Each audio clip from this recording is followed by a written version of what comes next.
வணக்கம் நண்பர்களே, welcome to movie critic channel. இன்னைக்கு நம்ம பார்க்க போற திரைப்படம் ஆக்ஷன் உலகத்தோட ஜாம்பவான்களான ஜாக்கி சான் மற்றும் ஜான் சினா.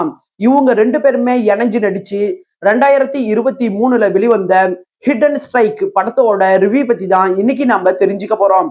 ஹைவே ஆஃப் டெத் அப்படின்னு சொல்லப்படுற ஆபத்தான பாதையில இவங்க ரெண்டு பேருமே நடத்தின வேட்டை என்ன அப்படிங்கிறத இந்த ரிவ்யூல தெரிஞ்சுக்கலாம். ஸ்கிப் பண்ணாம பாருங்க. படத்தோட கதை அப்படின்னு பார்த்தா, ஈராக்ல இருக்கிற ஒரு சைனீஸ் எண்ணெய் சுத்திகரிப்பு நிலையத்தை தீவிரவாதிகள் தாக்குறாங்க. அங்க இருக்கிற மக்களை காப்பாற்றணும் அப்படிங்கிறதுக்காக ஜாக்கி சான் அந்த இடத்துக்கு வராரு. அங்க இருக்கிற மக்களை காப்பாத்தி பஸ் மூலமா வேற ஒரு இடத்துக்கு சேஃபா கொண்டுட்டு போயிட்டு இருக்கும்போது தீவிரவாதிகள் அந்த பஸ்ஸை தாக்க வராங்க. அங்க இருக்கிற தீவிரவாதிகள்ல ஒருத்தரா ஜான்சினா இருக்கிறாரு. பணத்துக்காக ஜான்சினா அந்த டீம்ல சேர்ந்திருப்பாரு. இதுக்கப்புறம் ஜான்சினா ஒரு பெரிய மணர் புயலை ஏற்படுத்தி 2 பஸ்ஸை அவரு கடத்திக்கிட்டு போறாரு.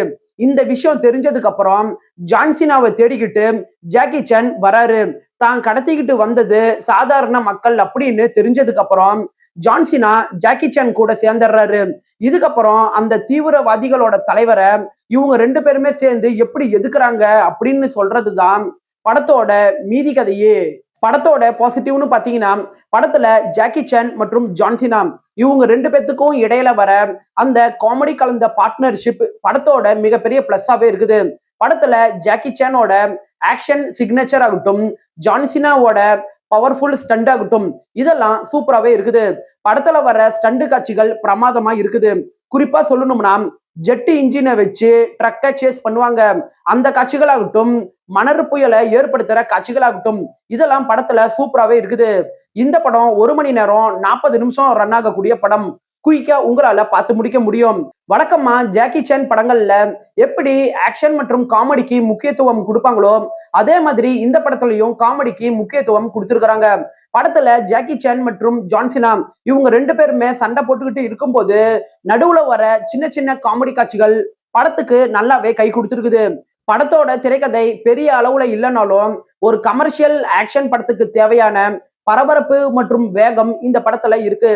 படத்தோட குறைகள் அப்படின்னு பாத்தீங்கன்னா, படத்துல வர விஷுவல்ஸ் சில இடங்கள்ல குவாலிட்டி குறைவா தான் இருக்குது. அதை கொஞ்சம் பெட்டரா கொண்டுட்டு வந்திருக்கலாம். படத்தோட கதைக்களம் தமிழ் சினிமாலேயே பார்த்து பழக்கப்பட்ட ஒரு கதைக்களம் தான். 2 பெரிய ஹீரோக்கள் இருப்பாங்க. ஆரம்பத்துல 2 பேரும் எதிரிகளா இருப்பாங்க.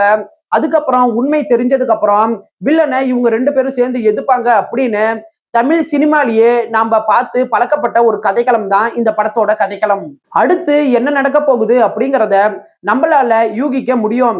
படத்துல 2 பெரிய ஹீரோக்கள் இருந்தாலும் அந்த ஹீரோக்களுக்கு ஈடு கொடுக்குற மாதிரி வில்லனோட கதாபாத்திரம் அந்த அளவுக்கு பெருசா படத்துல இல்ல.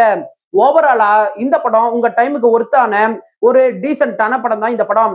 10க்கு 6.5 ரேட்டிங் கொடுக்கலாம். ஆக்ஷன் பட ரசிகர்களை இந்த படம் கவர்றதுக்கான வாய்ப்பு இருக்கு. விருப்பப்படுறவங்க பாருங்க. இந்த படம் ஃபேமிலி வாட்சபிள். இந்த படம் தமிழ் டப்பிங்ல கிடையாது. அதான் நான் தெளிவா சொல்லிடுறேன். இந்த படம் இப்ப நெட்ஃபிளிக்ஸ்ல இங்கிலீஷ்ல அவைலபிளா இருக்கு. விருப்பப்படுறவங்க பாருங்க. என்னுடைய ரிவ்யூ உங்களுக்கு பிடிச்சதுன்னா மறக்காம லைக் பண்ணி சப்ஸ்கிரைப் பண்ணுங்க. நான் அடுத்து போடக்கூடிய வீடியோஸ் மற்றும் ஷார்ட்ஸ் உங்களுக்கு உடனே வரும். உங்களுடைய கருத்துக்களை கமெண்ட்ல பதிவிட மறந்துடாதீங்க. நாம வேற ஒரு வீடியோல சந்திக்கலாம். அது வரைக்கும் நன்றி, வணக்கம்.